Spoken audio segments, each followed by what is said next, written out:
Wednesday wild লাইফে আজকে আপনাদের সাথে পরিচয় করিয়ে দেবো আমার এক বিশেষ বন্ধুর, যে রোজ আমার বাড়ির জানলায় এসে বসে থাকে। অনেক খড়কুটো জোগাড় করেছে বেচারা বাসা তৈরি করবে বলে।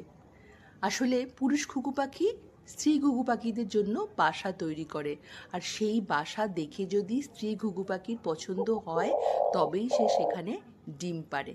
দেখুন কি সুন্দর করে ডাকছে। তো ভাবলাম আমি না হয় আমার বন্ধুটিকে একটু সাহায্য করি, তাই আমিও লেগে পড়লাম বাসা তৈরির কাজে। ওরই আনা খড়কুটো দিয়ে একটা ছোট্ট জায়গা তৈরি করলাম আর বানিয়ে ফেললাম একটা নার্সিং হোম, যেখানে আমার স্ত্রী ঘুঘু পাখি এসে ডিম পারবে।